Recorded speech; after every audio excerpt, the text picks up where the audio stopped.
This is your boy Shiver Speaks, man. Before I get anything started, make sure you guys pound the like button, pound the subscribe button. Also, pound the like and subscribe buttons to my homeboys, Millaboy Gaming, the Heemz Gaming, the Gaming, they do live streaming. And also, make sure you guys follow their official Twitch accounts. I'll put their links to their Twitch accounts in the description box below, and mine as well. And let's get into it, guys. He says so right there, man. Spider-Man Far From Home. This is my official review.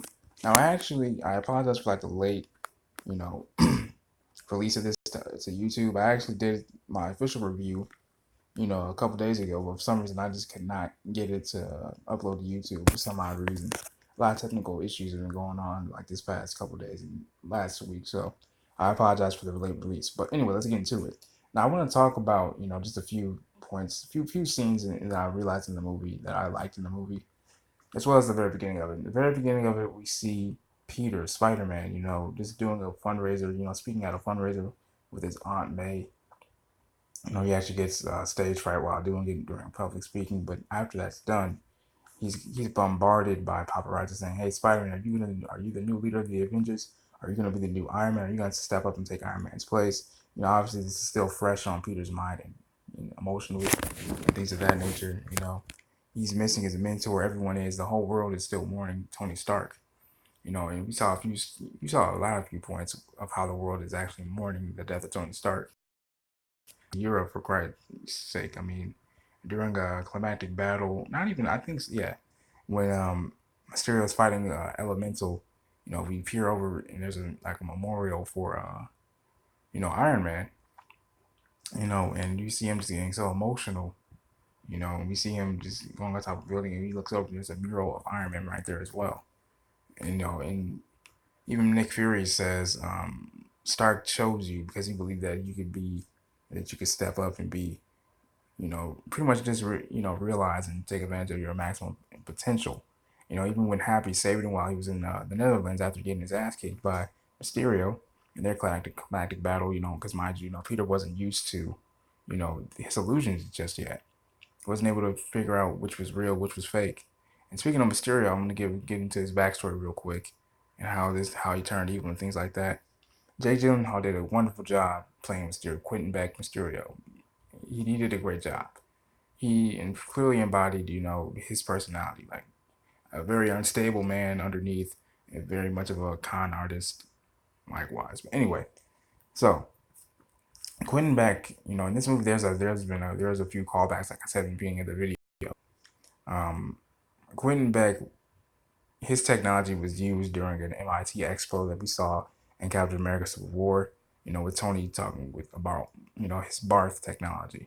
That was actually Quentin Beck's advanced projector hologram technology that we saw Mysterio make to create the illusion of the elementals attacking Europe and him saving the day. That's how he was going to make money. In fact, we also get another callback to the first Iron Man. We see the scientist that was getting it from Obadiah Stane about, hey, Tony Stark built this damn suit in a cave with scraps, and the scientist says, look, I'm not Tony Stark. I believe the guy's name was Harry. And Harry and Quentin Beck have been working with each other for many years, as well as the other staff, and things of that nature. And not mind you, after Peter obtained his stealth suit in a very comical way, because one of the scrawny kids became this ripped, good-looking guy after the decimation and the snap.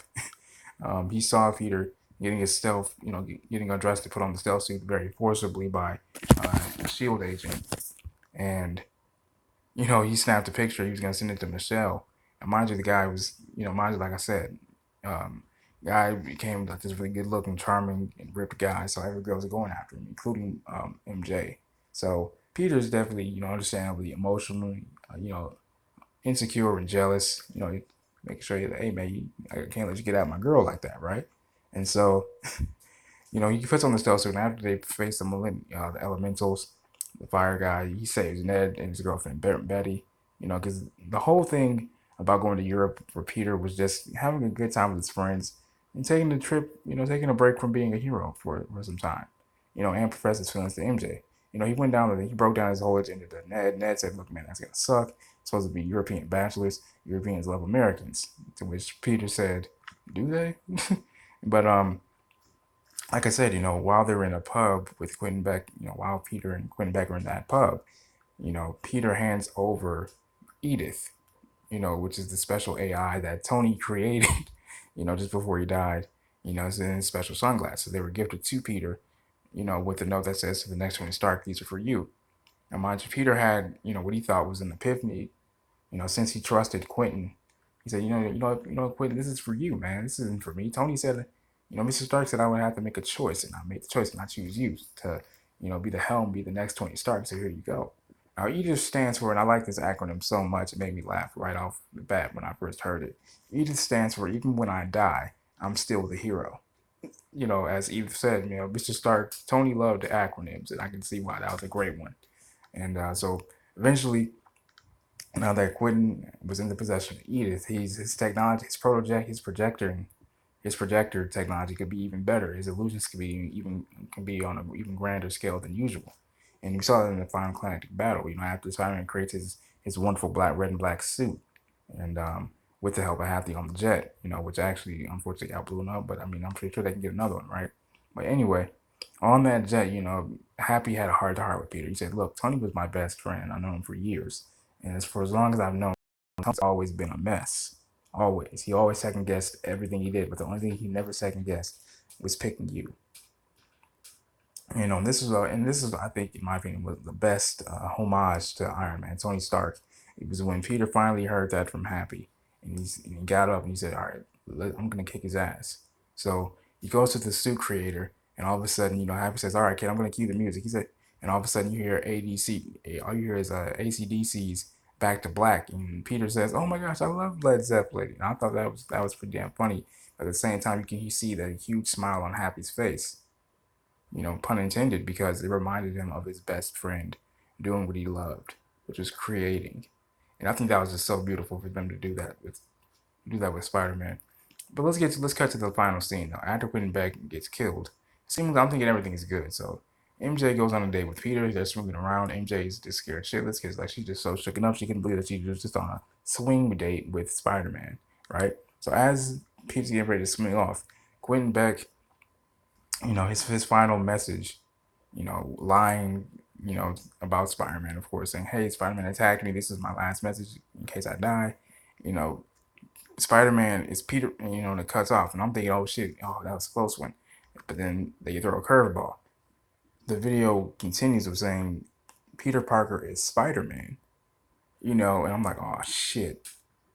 Peter's like, "What the fuck?" But even before that, we see a great cameo from, I believe, from both Norman Osborn and J. Jonah Jameson. J.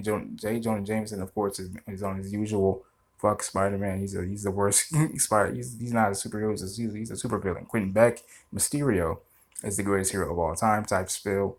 And I'm like, "Oh, Quentin Beck, you son of a snitch. You snitch ass motherfucker." So I was really pissed off about that, but I thought that was pretty cool. But then also we see Nick Fury and Maria Hill were never actually there. They were actually Skrulls.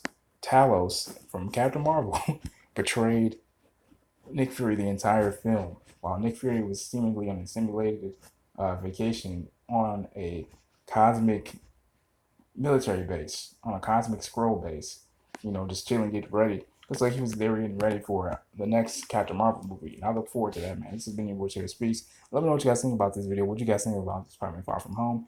If you guys did not go see the movie, do not click on this video, please. I know I should have said that in the very beginning, but there you have it. Do not click on this video unless you guys have gone to go see Spider-Man Far From Home. This has been your Voice Here Speaks. I love you guys. Peace and love.